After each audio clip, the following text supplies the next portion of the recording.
Hello everyone. आज का यह जो वीडियो है उन स्टूडेंट्स को ध्यान में रखते हुए बनाया गया है जो कि लखनऊ विश्वविद्यालय या लखनऊ विश्वविद्यालय से संबद्ध किसी भी महाविद्यालय में समाजशास्त्र विषय के बीए के स्टूडेंट्स हैं और जिनका सोशियोलॉजी मेजर 1 सब्जेक्ट है। तो आप लोगों को पता ही होगा कि आप लोगों को सोशलॉजी विषय के अंतर्गत एक माइनर प्रोजेक्ट बनाना है। तो यह वीडियो आपके लिए बहुत ही लाभप्रद होने वाला है। आप इसको अच्छे से सुनिए, देखिए और समझने का प्रयास कीजिए। यदि आपको कुछ डाउट है तो आप मुझसे पूछ सकते हैं। तो इस बार का जो हमें माइनर प्रोजेक्ट बनाना है उससे संबंधित कुछ महत्वपूर्ण बातें हैं जिसकी ओर मैं आपका ध्यान आकर्षित करना चाहती हूँ। सबसे पहला तो इस बार इसका जो वर्ड लिमिट है, देखिए ये वर्ड है ना, इसका जो वर्ड लिमिट है वो कितना है, 12,000 से 15,000 शब्द। मतलब आपका जो प्रोजेक्ट कार्य है उसको जब आप लिखेंगे तो वो लगभग 12,000 से 15,000 शब्दों में आपको अपनी बात रखनी है या अपने प्रोजेक्ट कार्य को लिखना है। यदि मैं आपको मोटे तौर पर बताऊं तो जब हम इंग्लिश में टाइप करते हैं और सिंगल स्पेसिंग के साथ, तो मानकर चलिए 25 से 30 पेजेस आपके आ जाते हैं इसमें, ठीक है। मतलब 12,500 जो शब्द हैं वो आते हैं 25 पेजेस में, है ना। तो यदि आप सिंगल स्पेसिंग के साथ लिख रहे हैं, टाइप कर रहे हैं, तो आपके 25 से 30 पेजेस, और अगर आप डबल स्पेसिंग का यूज़ कर रहे हैं तो इसी को जस्ट आप डबल कर दीजिए, 25 वाले को 50 हो जाएगा और 30 का 60, है ना। तो इस तरह से आपको 30 या 60, डबल स्पेसिंग तो 60, सिंगल स्पेसिंग तो 30, मैक्सिमम इतने पेजेस का अपना प्रोजेक्ट कार्य बनाना है। ये रही पहली बात। और दूसरी बात जो महत्वपूर्ण है वो यह है कि इस बार जो आपका ये जो प्रोजेक्ट है ना, इसके आपको 2 कॉपीज बनानी है या 2 सेट बनाने हैं जो कि स्पाइरल होंगे, ठीक है। तो ये 2 महत्वपूर्ण बातें थी, ठीक है। उसके बाद इसके कुछ स्टेप्स हैं जो कि हमें sociology department university of Lucknow के द्वारा बताया गया है कि आपका जो प्रोजेक्ट कार्य है वो इन स्टेप्स के अकॉर्डिंग बनेगा। जिसमें जो पहला स्टेप है उसमें जो पहला है मीन्स हमें क्या करना है प्रोजेक्ट कार्य में, सबसे पहला जो है वो है टाइटल पेज। सबसे पहले हमें एक प्रोजेक्ट कार्य में सबसे पहले हमें एक टाइटल पेज बनाना है। कैसे बनेगा मैं बताऊंगी अभी। उसके बाद दूसरे नंबर पर क्या है, डिक्लेरेशन बाय द कैंडिडेट। मतलब जो कैंडिडेट मतलब जो प्रोजेक्ट कार्य को कर रहा है उसके द्वारा एक डिक्लेरेशन, ठीक है। उसके बाद इंडेक्स, और फिर क्या है, स्ट्रक्चर ऑफ द रिपोर्ट। आप इस पे मत जाइएगा, ये जो 1 है इसको आप 1 के बाद 2, 2 के बाद 3, 3 के बाद 4, ठीक है। तो 4 क्या है आपका, structure of the report. Structure of the report जो है इसमें ही आपको अपना आपने जो प्रोजेक्ट कार्य किया है उससे संबंधित सारी बातें आ जाएंगी आपकी, जो आपका स्ट्रक्चर ऑफ द रिपोर्ट है, ठीक है। अब इसमें देखिए सबसे पहले क्या है, इंट्रोडक्शन है। इंट्रोडक्शन को परिचय कहते हैं हिंदी में। उसके बाद फिर क्या है, review of the relevant literature, मतलब साहित्य का पुनरावलोकन। फिर क्या है, ऑब्जेक्टिव्स ऑफ द स्टडी, अध्ययन के उद्देश्य। फिर है area of the study and methodology, मतलब अध्ययन क्षेत्र तथा पद्धतियाँ। फिर है एनालिसिस, मतलब विश्लेषण। उसके बाद कंक्लूजन, मतलब निष्कर्ष। फिर इसके बाद रेफरेंसेस आपको लिखने हैं। और मुख्य बात क्या है, मुख्य बात ये है कि रेफरेंसेस लिखने के कई तरीके होते हैं, लेकिन आपको कौन सा तरीका अपनाना है या कौन से स्टाइल में आपको रेफरेंसिंग करनी है वो है APA स्टाइल। APA स्टाइल में कैसे रेफरेंसिंग करते हैं ये मैं आपको बताऊंगी, ठीक है। और रेफरेंस को हिंदी में क्या कहते हैं, संदर्भ सूची। उसके बाद आपको क्या करना है, उसके बाद फोटोग्राफ्स ऑफ स्टडी। जब आपने अध्ययन किया तो वहाँ पर आपने कुछ फोटोग्राफ्स खींची होंगी। फिर आपको अपने प्रोजेक्ट में रेफरेंसिंग के बाद क्या करना है, कुछ फोटोग्राफ्स लगानी है।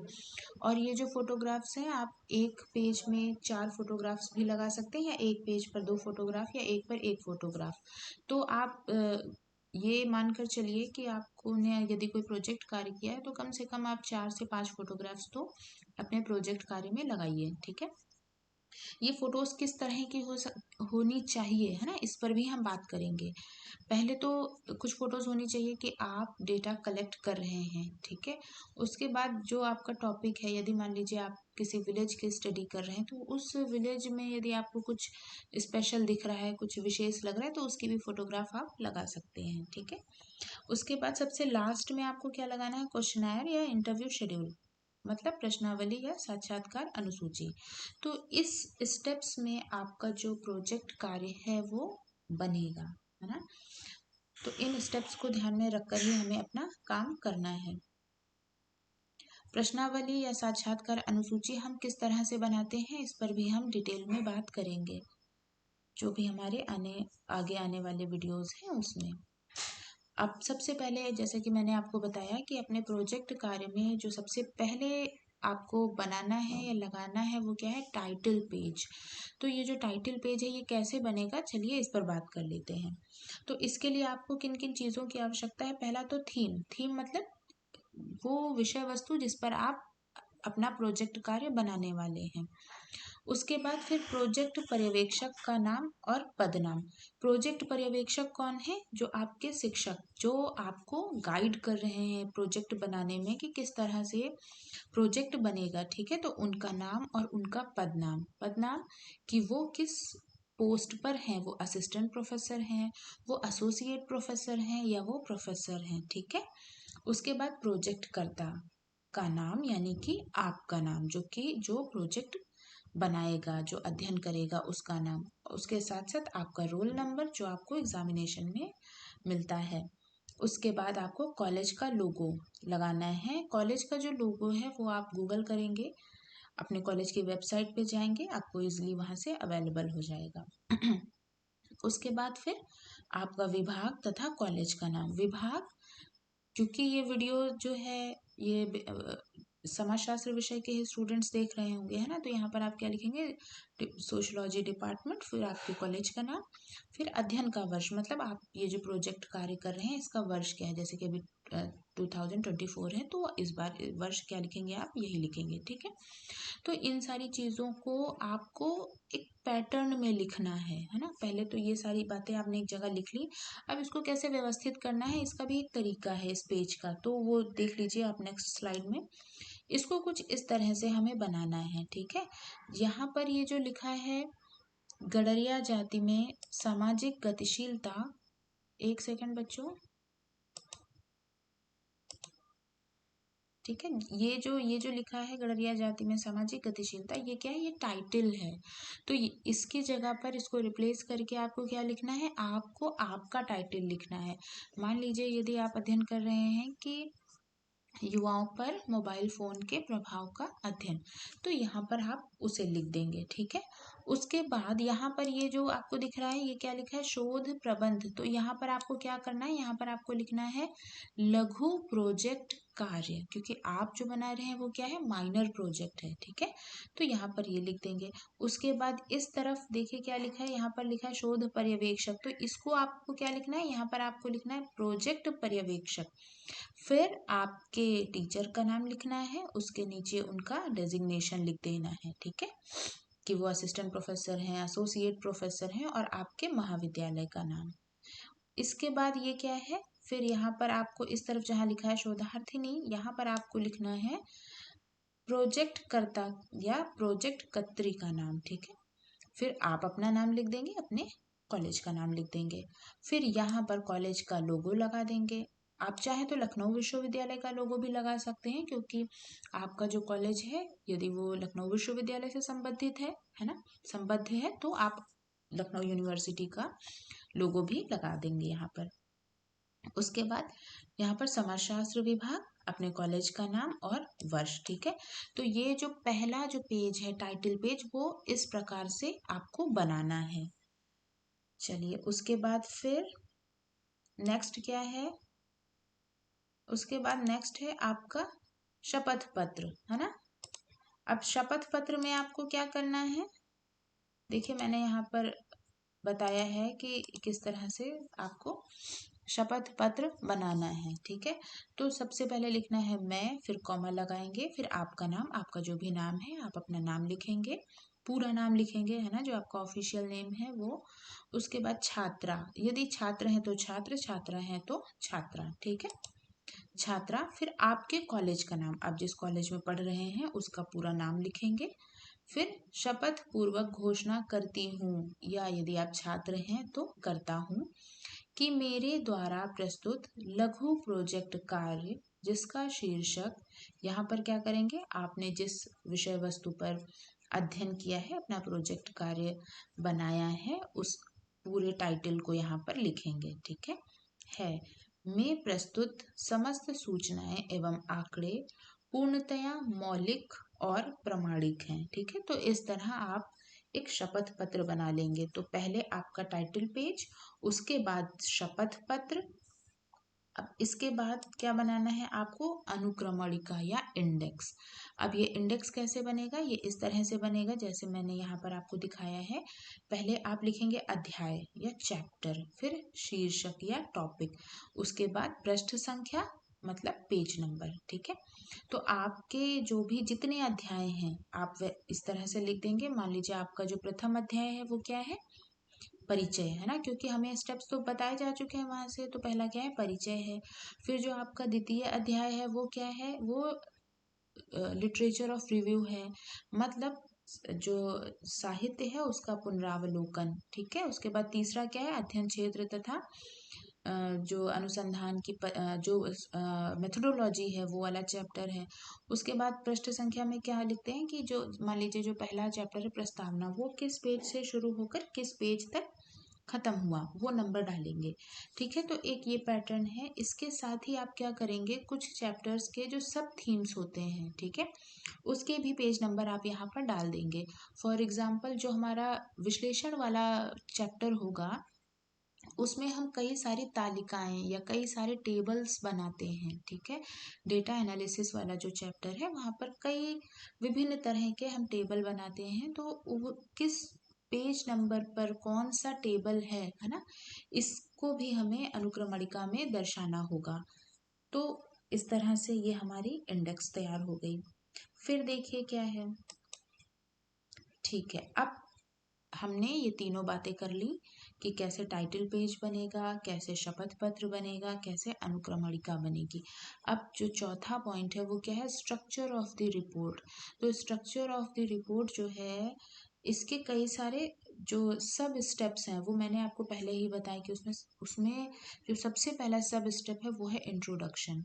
तो आज हम डिटेल में बात करेंगे सिर्फ इंट्रोडक्शन की। उसके बाद नेक्स्ट वीडियो में हम बात करेंगे लिटरेचर ऑफ रिव्यू की, कि लिटरेचर ऑफ रिव्यू क्या होता है, लिटरेचर ऑफ रिव्यू किस प्रकार करें या क्यों आवश्यकता पड़ती है किसी भी प्रोजेक्ट कार्य, किसी भी अनुसंधान कार्य से पूर्व हमें ये जो लिटरेचर रिव्यू है उसकी, ठीक है।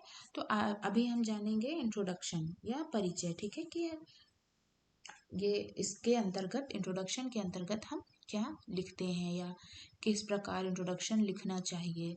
तो बेसिकली इंट्रोडक्शन क्या होता है, यहाँ पर हमारा जो टॉपिक है जिसको हमने अपने प्रोजेक्ट कार्य के लिए उसका चयन किया है, तो बेसिकली हम यहाँ पर उसकी डिटेलिंग करते हैं, उसको एक्सप्लेन करते हैं कि जो हमारा टॉपिक है वो क्या है, हम इसका अध्ययन क्यों कर रहे हैं, क्यों ये एक सामाजिक समस्या है, ठीक है। और जो भी बात आप कह रहे हैं उसके पक्ष में आप कुछ आंकड़े दे सकते हैं, जैसे कोई रिपोर्ट अगर आई है वो बता सकते हैं, ठीक है। मान लीजिए आप कह रहे हैं कि समाज में महिलाओं के प्रति क्राइम बढ़ रहा है, तो आप अपनी बात के समर्थन में कोई रिपोर्ट है या कोई आंकड़े हैं, जैसे NFHS के आंकड़े हैं वो दे सकते हैं, ठीक, या कोई और स्टडी हुई है उसका कंक्लूजन भी यही आया है जो आपकी बात का के पक्ष में है, तो आप इस डेटा को इंट्रोडक्शन में बता सकते हैं। उसके बाद अध्ययन की प्रासंगिकता या लाभ, मतलब कि आप ये जो अध्ययन करने जा रहे हैं इसकी क्या प्रासंगिकता है, क्यों आवश्यकता है इसके अध्ययन की, या इसका अध्ययन करने के पश्चात क्या लाभ मिलेगा, है ना। तो इन सारी बातों को हम कहाँ लिखते हैं, इंट्रोडक्शन वाले पार्ट में लिखते हैं। फॉर एग्जाम्पल, मान लीजिए आप अध्ययन कर रहे हैं युवाओं पर मोबाइल फोन के प्रभाव का अध्ययन। तो यहाँ पर दो वेरिएबल्स हैं। कौन कौन से वेरिएबल्स हैं, एक तो है यूथ और दूसरा क्या है, मोबाइल फोन। आप यह अध्ययन करना चाहते हैं कि जो युवा हैं उस मोबाइल फोन युवाओं को किस तरह प्रभावित करता है। वो सकारात्मक भी हो सकता है और वो नकारात्मक भी हो सकता है। तो आप जैसा देखते हैं या आपने पढ़ा है कि आजकल के जो यूथ हैं, मान लीजिए यदि मैं कहूँ कि 10 में से 7 युवा ऐसे हैं जिनके पास मोबाइल फोन है, और उन सातों में से 5 यूथ ऐसे होंगे, या मैं कहूँ कि अगर हम 7 में से 6 यूथ ऐसे होंगे जो कहीं ना कहीं मोबाइल फोन का एक्सेसिव इस्तेमाल करते होंगे। क्योंकि युवा जो हैं वो ऐसा पाया गया है कि वीडियो गेम्स खेलते हैं या जो जो और भी एक्टिविटीज़ हैं उनमें इन्वॉल्व होते हैं। तो इस तरह से जो मोबाइल फ़ोन है उनके मोबाइल फ़ोन के एक्सेसिव इस्तेमाल से क्या हो रहा है, उनके जो सोशल रिलेशनशिप हैं वो कहीं ना कहीं प्रभावित हो रहे हैं। आपने ये भी देखा होगा कि एक या मीम्स आते हैं, या आपने न्यूज़पेपर में भी देखा होगा कि एक ही फैमिली में 4 लोग हैं, है ना, और साथ में बैठ के खाना खा रहे हैं, लेकिन चारों क्या कर रहे हैं, अपने फ़ोन में ही कुछ ना कुछ देख रहे हैं, ठीक है। या कहीं दोस्त मिलकर कहीं घूमने गए हैं, तो वहां पर क्या है, आपस में बातें करने के बजाय इंसान क्या करते हैं, जो यूथ है वो क्या कर रहा है, वो सिर्फ अपने मोबाइल पे कहीं फोटो क्लिक कर रहे हैं या अपने मोबाइल पे ही बिजी हैं। तो ये कहीं ना कहीं एक जो सोशल रिलेशनशिप है उसको प्रभावित करता है फोन। इसके साथ साथ और भी कई सारी चीजें हैं, जैसे स्वास्थ्य पर नकारात्मक प्रभाव डालता है, हमारी आंखों को प्रभावित करता है ना, और मानसिक तनाव बढ़ाता है। तो इस तरह से ये एक, अगर हम नकारात्मक बात करेंगे तो ये रहा। और यदि हम सकारात्मक भी देखें तो बहुत सारे यूथ ऐसे भी आपको मिलेंगे जो ये आप उनसे जानेंगे कि उन्होंने अपनी पढ़ाई के दौरान किस तरह जो मोबाइल फ़ोन है उसकी मदद ली। जैसे कि अभी मैं यदि कहूँ कि अभी आप ये जो वीडियो देख रहे हैं तो ये आप कहीं ना कहीं या तो मोबाइल फ़ोन या इंटरनेट के माध्यम से, है ना, एक लैपटॉप पे या कहीं भी आप अगर देख रहे होंगे तो आप क्या कर रहे हैं। यदि आप मोबाइल फ़ोन में देख रहे हैं तो आप अपने मोबाइल फ़ोन का पढ़ाई के लिए प्रयोग कर रहे हैं, सकारात्मक रूप से प्रयोग कर रहे हैं। और कुछ यूथ आपको ऐसे भी मिलेंगे जिन्होंने एक टाइम रिस्ट्रिक्ट कर रखा है ना, कि हमें इतनी देर ही मोबाइल यूज़ करना है, और ये भी उनका निश्चित है कि उनको क्या देखना है। तो इस तरह की चीज़ें हैं। फिर जब आपने ये बातें लिख दी इंट्रोडक्शन में, स्टार्टिंग में, उसके बाद आप ये भी बता सकते हैं कि युवा में किस एज के से लेकर किस एज तक के जो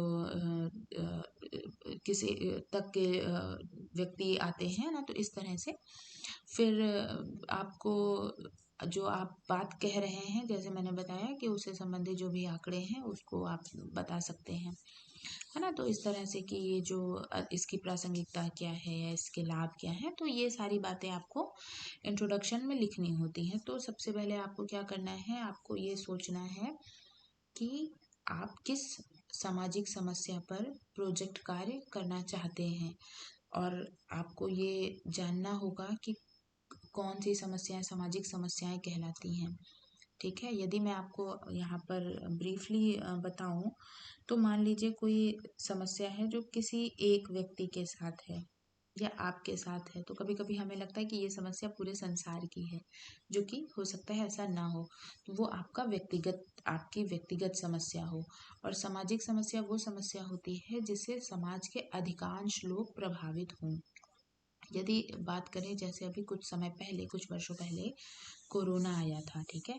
तो कोरोना ने समाज को किस प्रकार प्रभावित किया था, आपको पता ही होगा कि कोरोना से सिर्फ कोई एक व्यक्ति या कोई एक परिवार पीड़ित नहीं था, है ना, बल्कि पूरा समाज उससे प्रभावित था। तो ये एक सामाजिक समस्या थी। इसी तरह से हमें अपने प्रोजेक्ट कार्य के लिए इसी प्रकार की थीम्स का चुनाव करना है, ठीक है। तो आई होप आपको ये समझ में आया होगा कि किस तरह से आपको प्रोजेक्ट कार्य के स्टेप्स को फॉलो करना है। तो जो पहले मैंने आपको पेजेस बताए कि टाइटल पेज कैसे बनेगा, शपथ पत्र और उसके बाद जो आपका इंडेक्स है, ये सारी चीज़ें कैसे बनेंगी, और उसके बाद जो स्ट्रक्चर ऑफ द रिपोर्ट है उसका जो हमने पहला जो सब स्टेप है उसको बता दिया कि इंट्रोडक्शन आपको कैसे, इंट्रोडक्शन के अंतर्गत आपको क्या क्या लिखना है। ठीक है, फिर से यदि आपको मैं अच्छे से समझाऊं कि इंट्रोडक्शन में क्या लिखना है, मतलब तो आपको सबसे पहले ये बताना है कि आपने जिस विषय वस्तु का या जिस थीम का चयन किया है अपने प्रोजेक्ट कार्य के लिए, वो क्यों एक सामाजिक समस्या है। ठीक है, फिर अपनी बात के पक्ष में यदि कोई आंकड़े हैं, यदि कोई स्टडीज हैं, उसको लिखना है। उसके बाद ये जो आप प्रोजेक्ट कार्य करने जा रहे हैं, इससे क्या लाभ मिलने वाला है, आप क्या नया जान पाएंगे, ठीक है, आप क्या अध्ययन करना चाहते हैं, इन सारी बातों को आप इंट्रोडक्शन में लिखेंगे। उसके बाद जो दूसरा सब स्टेप है वो है review of the relevant literature या साहित्य का पुनरावलोकन। ये इस पर हम डीपली बात करेंगे नेक्स्ट वीडियो में। यदि सारी बातें इसी वीडियो में करते तो ये वीडियो बहुत ही लंबा हो जाता, बोझिल हो जाता, आप लोग उसको पूरा नहीं देखते। तो अभी जितना बताया आप इस पे काम कीजिए, आप अपना इंट्रोडक्शन लिख लीजिए, उसके बाद हम बात करेंगे कि रिव्यू ऑफ लिटरेचर कैसे करना है, या अपने प्रोजेक्ट कार्य के लिए कितने रिव्यू ऑफ लिटरेचर हम करें कि वो सफिशिएंट रहेगा। तो इन सारी बातों को हम देखेंगे आगे आने वाले वीडियो में। So thank you so much. I hope आपको ये जो भी मैंने बताया है, समझाने का प्रयास किया है, आपको समझ आया होगा। यदि फिर भी नहीं समझ में आया है तो आप कमेंट बॉक्स में मुझसे पूछ सकते हैं, मैं आपको ज़रूर समझाने का प्रयास करूँगी। So again thank you so much.